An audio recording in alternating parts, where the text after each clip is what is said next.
What does it mean to hold on to hope when everything falls apart? To love a child the world has already rejected? This is a story of Kate, a mother who lost everything she thought she needed except her son. And Kaine, the boy who could not speak or walk, but who taught her the meaning of silent strength. It's a story of betrayal, heartbreak, and a mother's love that refused to die. A story of silent tears and a hope that rose from them like a miracle. This is Silent Tears of Hope, the power of a mother's love. Kate's silent dream. Kate's tears were a secret language. She never cried in front of Kaine, but sometimes when he was asleep on the foam mattress beside her, she'd press a pillow to her face and weep until her chest hurt. She never wept because she hated him, never. Her tears were for the dream she'd once cradled in her heart. A warm home, the smell of baby powder, her husband's soft voice calling her Omalecha, his beautiful one. 7 years ago, she believed in fairy tales. She was just finishing her final exams in secondary school when Dan found her at the roadside kiosk where she waited for her friend. He'd pulled up on an old motorcycle, smiling like he owned the sun. She'd laughed when he called her Omalecha. The way he said it made her cheeks warm and her heart skip. Dan was 10 years older, bold and persuasive. When he touched her hand, he promised forever. Her parents disapproved. They said she was their only daughter. They'd built her a future that didn't include any poor boy with dreams and no money. They begged her to wait, to finish university first. She promised she would. She thought she could have both, the degree and Dan. But love doesn't always wait. Dan kept saying he was getting old. He needed a wife and children fast. He wanted to be the man her parents thought he couldn't be. She believed him. She believed in the baby that came too soon. She believed when her father's face twisted with rage and her mother's hands trembled as she packed her clothes and told her to leave and never come back because she had made her choice. She thought Greg, her brother, would stand by her, but he wouldn't even look at her. He slammed his door when she knocked on it, sobbing. Dan took her in. He held her while she cried on the mattress in his tiny one-room apartment, whispering, "Don't mind them, Omalecha. I'll build you a palace one day." And she believed him. The silent beginning. Pregnancy wasn't like the baby pictures she'd clipped out of magazines as a girl. It was hospital visits, endless nausea, weakness. Dan moved her to his parents' cramped flat, promising the wedding will come after the baby was born. She wore the same 3 dresses on rotation. She helped with chores around the house when sickness and nausea would allow, smiled at his younger siblings who looked at her belly with wide eyes. She waited for the wedding that never happened. Then Kaine arrived, small, so small. There were hushed whispers in the hospital corridor about an infection in the womb. They didn't understand it. The doctors poked and prodded. Tubes, tests, prayers. Dan stayed at her side, his rough hands brushing her hair back, promising he'd fix it all. For a while he did. He paid the bills, fought with the nurses, begged the doctor for answers. When they brought Kaine home, he still couldn't lift his head properly. Kate held him for hours, counting tiny breaths. Dan would rub her back and say, "He'll grow strong, just wait." The promise that faded. Dan's building business took off like a rocket. One day he came home with a new car, then land, then the plans for a big house. Kate smiled through the exhaustion, rocking Kaine on her hip, watching Dan spread floor plans on the dining table. But the man who once called her Omalicha began to change. His voice sharpened. He complained about Kaine's cries, about Kate's rough hair, about the smell of medicines and creams that lingered in the house. Kate scrubbed the floors until her palms bled. She bought cheap lipstick to color her cracked lips. She watched Kaine's tiny eyes follow her, his mouth making shapes that never formed words. When Kaine was 3, she felt new life again. A flutter, a promise, maybe this time a second chance. But 3 months later, she woke up in a pool of red. Dan was in Lagos on a work trip. She called him through tears. He didn't pick up. Dan changed. It was like watching paint peel off a once beautiful wall. The man who once called her Omalicha, my beautiful one, no longer looked at Kate as if she existed. Sometimes she'd catch him staring past her as if she were just furniture in his house, old, worn, in the way. Kate tried to talk to him. She tried to remind him how they had dreamed together. That tiny flat they first shared.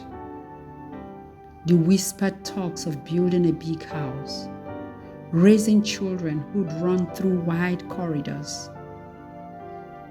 But every conversation turned into a fight. His words cut sharper than knives. He complained about Kaine's constant crying, about how she looked. "You don't even try anymore." About the house. "You can't even keep this place decent." She tried. She dressed her hair, powdered her face, forced on lip gloss she could barely afford. She cleaned obsessively, scrubbing floors until her knees ached. Nothing changed. Dan grew colder, more distant. He began traveling more, leaving her and Kaine for weeks at a time.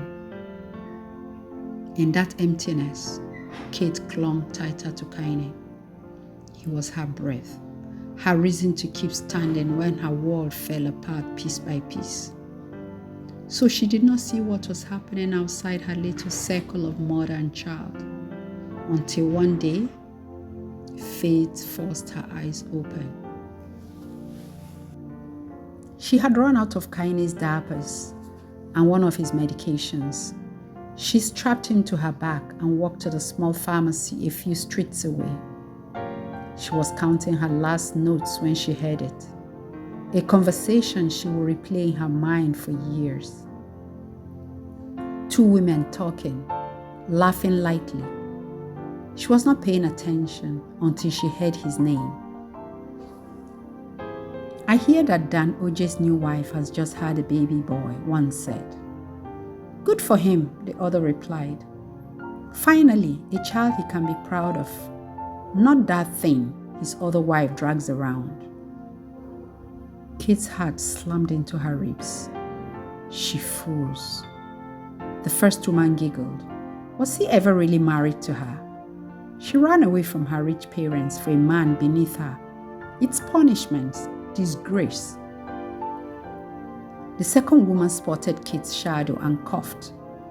Their whispers fell silent. They turned, startled faces, and scurried off, skirts brushing against the pharmacy door as they fled.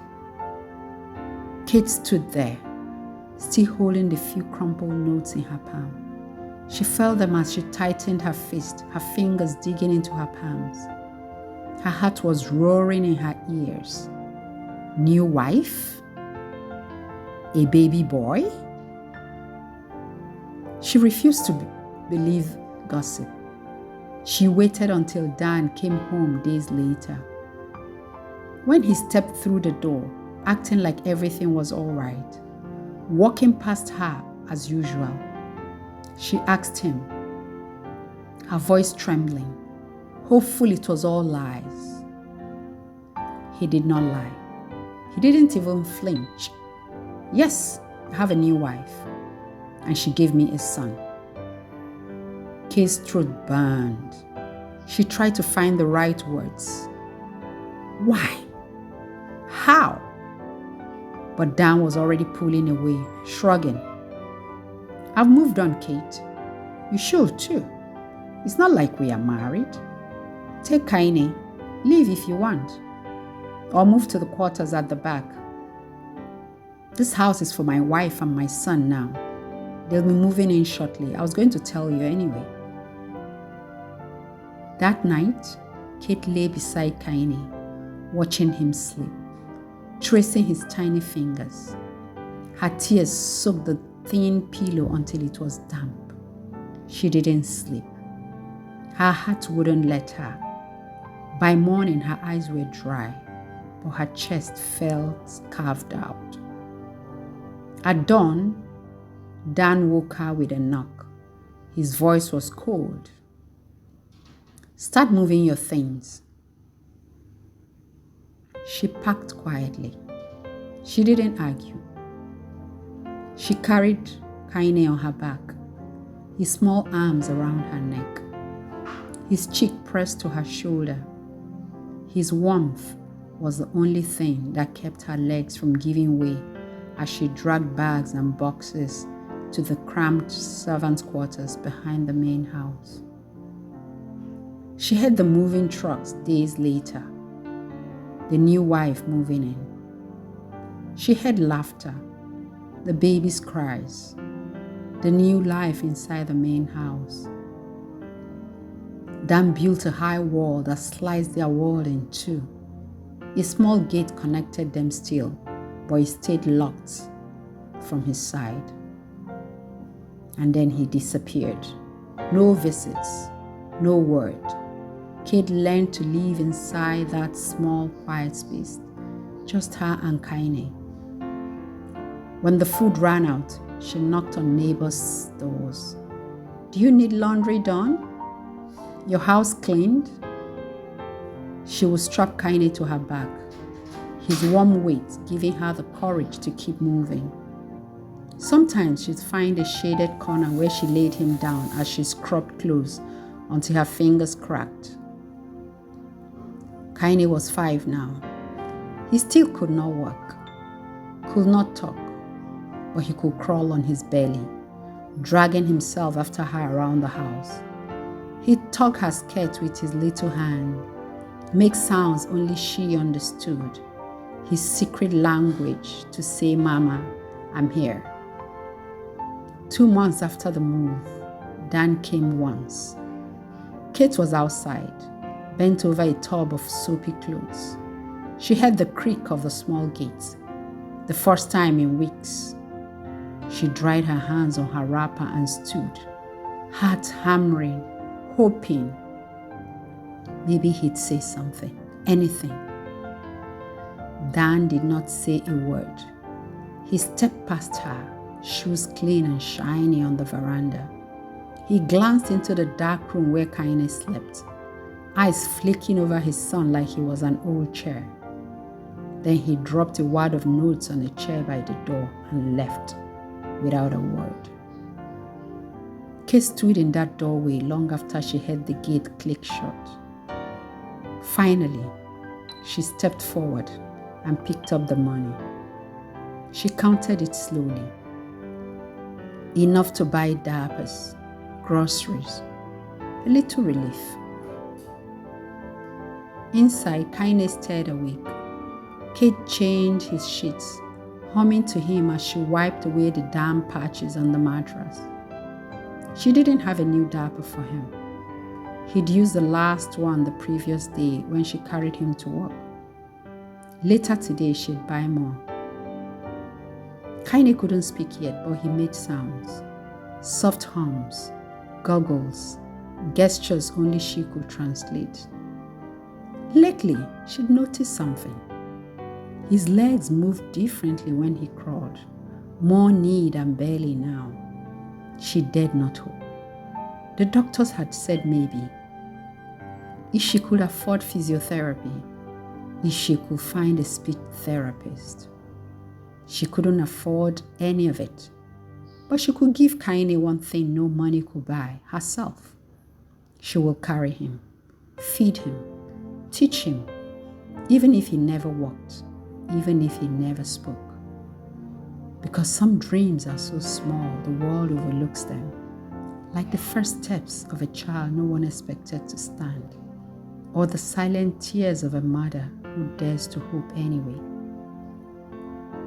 At night, when all her small world fell quiet, and the only sound was a ticking clock and Kaine's soft breathing, Kate found her peace in stories. She would gather Kaine close, his small body warm against her chest, and open the worn picture books a kind neighbor had given her. The books were old, the pages dog-eared and smudged by other children's fingers long before they found their way to Kaine's small hands. Kaine loved these moments. She could see it in the way his eyes shone and how his lips parted in a smile that made her forget every ache in her bones.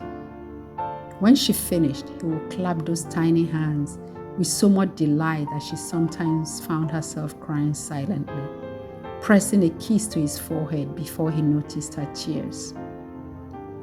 Whenever he wanted more, he would crawl across the rough concrete floor, dragging a book behind him like a little treasure. Even on days when Kate's body begged for sleep, when her shoulders burned from scrubbing floors for strangers, she never told him no. His happiness was worth every lost hour of rest. Sometimes, half asleep herself, she dreamed that Kaine called her name, Mama. It was always just a whisper, so soft she wasn't sure if she truly heard it or just wished it into existence. But when she'd open her eyes, there he will be, his small hand thrown across her neck, his breath warm on her cheek. In that moment, the world outside, the cold wall that divided them from Dan's perfect house, the whispers of neighbors, none of it mattered. Kaine was hers and she was his. About 6 weeks after Dan's first visit, he came again. This time at dusk, when the air smelled of boiled yam and charcoal smoke. Kate was settling down a plate for Kaine when she heard the gate creak. Her heartbeat quickened. She rushed to tidy the small sitting room, tucking away Kaine's toys, wiping his face with a damp cloth. Dan stepped in, clean-shaven and smelling of expensive cologne. Kaine was sitting on the mat, flipping through a stack of new picture books Kate had received from another kind family. He paused when he saw his father, his little eyes wide with a question he could not speak. Dan nodded at Kate's greeting this time, a small mercy that felt like a crumb of warmth on a long, cold night.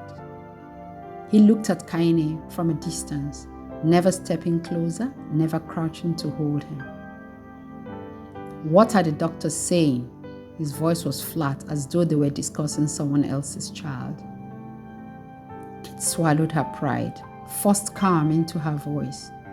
"Nothing new. They say we keep trying." Dan's eyes lingered on Kaine, but there was no softness, no fatherly warmth, just a flicker of something she could not name, before he dropped an envelope by the door. Without a word, he turned and left, his shoes echoing against the tiled walkway. Kaine, who had frozen when his father entered, did not return to his books. He stared blankly at the door long after Dan had gone. When Kate brought his food, he pushed it away, tiny fingers limp. That night, when she pulled him close to read, he touched her face with a feather-light hand. His way of asking if she was okay, if they were still okay. Kate held him tighter than she ever had, burying her face in his hair, breathing him in like a lifeline. His innocence was her balm, a quiet promise that love, though bruised, could survive anything. This pattern repeated itself. Dan's visits, if one visit in weeks could be called a pattern, became an echo of the same cold ritual. Open gate, brief glance, money dropped, silence. He never asked what Kaine needed, never asked what she needed. He never lingered long enough to hear the answer if she dared to speak it. Still, Kate thanked him every time, her voice steady, head slightly bowed, like someone receiving charity from a stranger. Because the truth was brutal. He could have walked away completely, and she knew there was nothing she or anyone could do.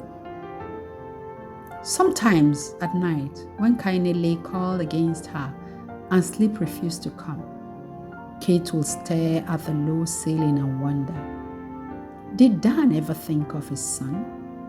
Did he ever lie awake on silk sheets wondering if Kaine was warm enough? Or did he brush it aside like an inconvenience, a memory too heavy to carry? In those moments, she would feel Kaine's hand twitching her in sleep, and she'd know the only father Kaine truly needed right now was the stories she told, the prayers she whispered, and the love she poured out drop by drop, hoping it will be enough. Some nights after she had washed Kaine clean, fed him and told him stories until his eyelids drooped, Kate would sit alone in the tiny sitting room. There, in the soft hum of the old standing fan, she'd count every naira note she had left. She would calculate how many diapers she could buy, how much gari would last them through the week. She learned to stretch little into enough, stretching herself along with it. And always at the center of this fragile life was Kaine. He never once complained. He couldn't, of course, but he never needed words to show her how he felt. Some mornings, she'd wake up to find him tracing her face with his little fingers, as if making sure she was still there, that she hadn't disappeared like his father did every time he heard the gate slam shut. When she told him stories at night, he was all smiles and wide eyes, clapping when she did the funny voices, crawling over to bring another book when she closed one. Sometimes Kate would be so tired her eyelids fought to stay open, but she always read, even when her voice cracked and her back ached from the day's work. It was in those moments that she felt she was still Kaine's safe place, even if the world outside offered him none. It was during one of these nights, after Dan's brief evening visit, that Kaine called into her, tucked his head under her chin, and pressed a soft sound from his truth. Something so close to Mama that Kate froze. She held her breath, heart pounding, but the sound faded, lost in his shallow breath. She didn't wake him to try again.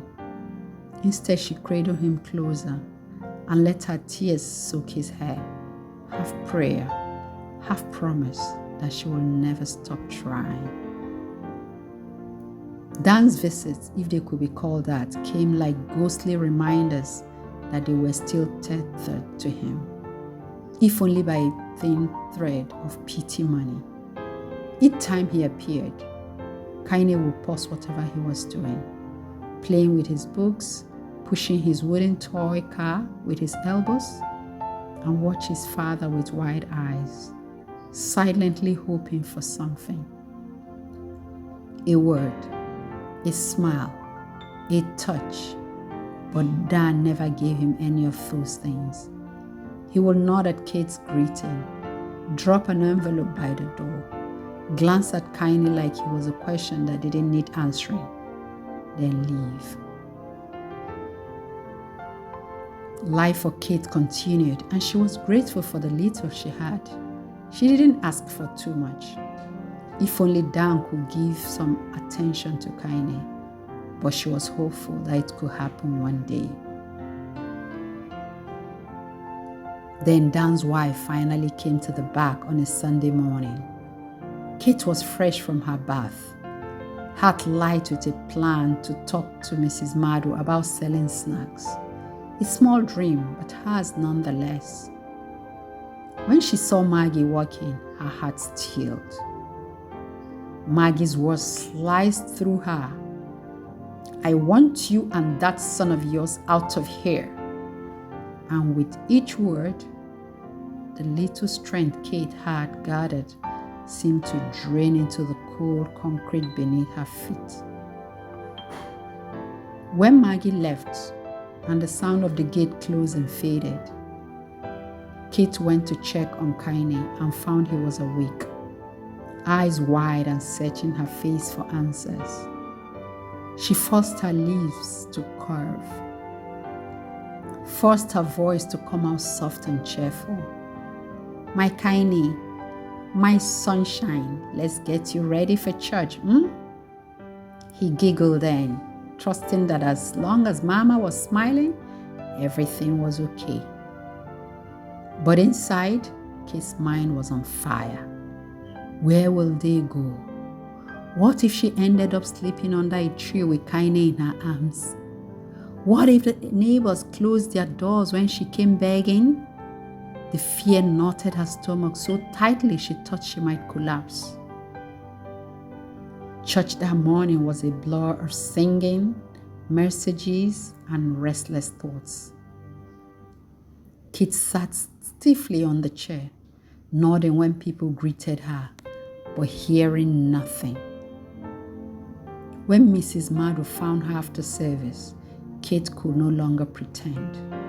The truth poured out in a whisper so raw it left her trembling. Mrs. Madu squeezed her hands, eyes kind, voice firm. "You are not alone, Kate." She didn't just say it, she proved it. She took Kate by the arm, guided her to Mrs. Sheena, and watched home bloom again like dawn breaking over a night too long. She was offered a job as a cleaner in a school, with a small room she could stay in the school premises. A safe place for Kaine, a crèche where he could be cared for while she swept classrooms and scrubbed desks. It wasn't a palace, but it was peace. For the first time in years, Kate felt the weight on her shoulders lighten enough for her knees to steady beneath her. Later that evening, she took Kaine in her arms, twirling him once until he squealed with laughter. "We are moving, Kaine," she whispered into his ear.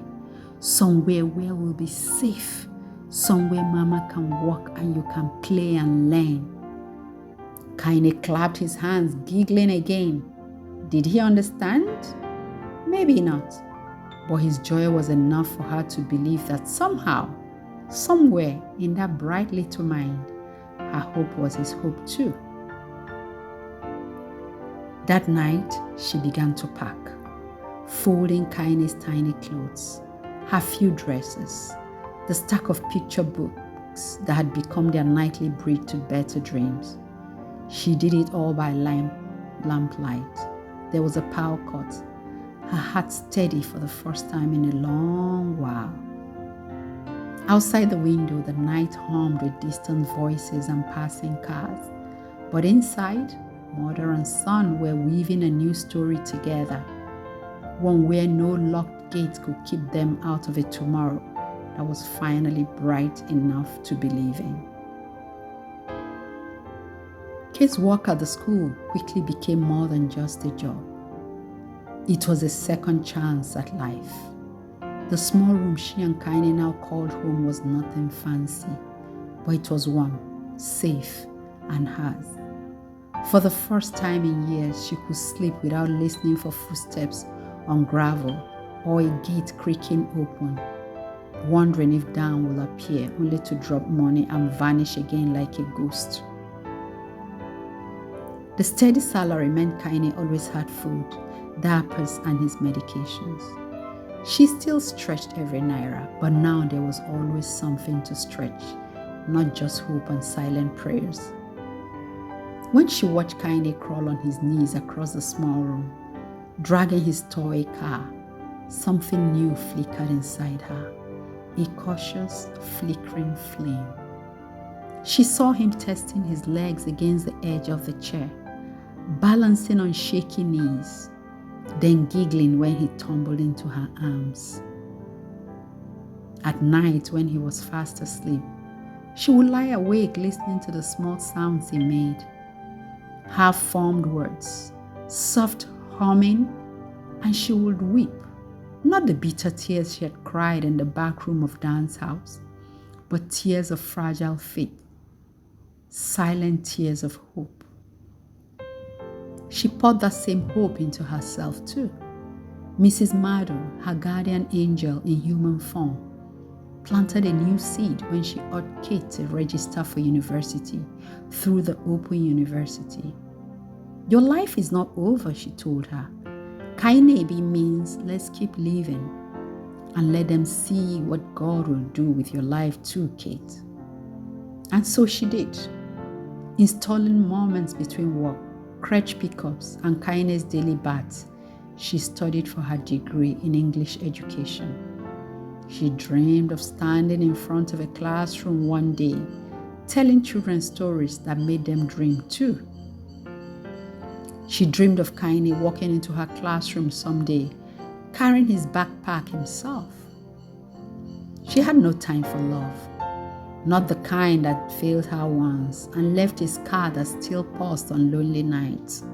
She had Kaine. She had her books. She had enough. When Kaine turned 8, she decided he deserved the first real birthday party of his life. No more quiet singing by candlelight. No more wishing she could give him what other children had. This year, he will have cake, music, balloons, and other children who will shout his name and hand him presents wrapped in shiny paper. On the morning of the party, Kaine squealed with delight as she flipped his pancakes, his favorite. He sat near her in the kitchen, patting the floor with his palm, babbling sounds that only she could understand. She dressed him in his new trousers and shirt, smoothing his hair with loving hands. She didn't care that half her salary was gone. Her price was too high for this small joy. When the children came, Kaine sat among them, wide-eyed, as they ran around him, sometimes rolling his ball to him so he could push it back. His laughter filled the little room. Kate watched from the doorway, her hands pressed to her chest, whispering prayers that only God could hear. When the last piece of cake was eaten, the children trickled away, waving goodbye. Kaine sat on the floor surrounded by new toys, clapping each time she unwrapped one and placed it in his lap. She gathered the toys and took them to the room, humming to herself. That was when she heard it. So soft, but clear enough to freeze her in place. Mama. She turned. Kaine was standing by the small stool, both hands free, his legs wobbling but holding him up. His wide eyes found hers. His mouth formed the word again, stretching it out like he was tasting it. Mama. Kate dropped the toys where she stood and crossed the room in 2 steps, dropping to her knees. She gathered him close, clutching him so tightly he squeaked a protest, then giggled. Tears spilled down her cheeks, warm, unstoppable. Kaine stared at her, confused, brushing at her tears with his tiny fingers. He made a sound, something like, "Don't cry." But she laughed through the tears, pressing her forehead to his. I'm not crying because I'm sad, Kaine, she whispered. I'm crying because I'm so happy. They said we wouldn't make it, but let them keep watching, my son. Let them see. In the small room, as the sun dipped low and shadows crept along the walls, Kate held her miracle in her arms. Her Kaine, the one they watched and judged and counted out, standing on his own feet, saying the words she had longed to hear for 8 years. Let them keep watching. She will keep hoping. She will keep living. She will keep trying. She will keep standing just like her son. And when they watched, they will see. The end. If you know someone fighting alone, share the story with them. Hope is real. Keep watching, keep believing, keep living, and never forget, your tears today can become your testimony tomorrow. Thank you so much for listening. Thank you for your time. If you love this story, please share, subscribe, like. Thank you so much.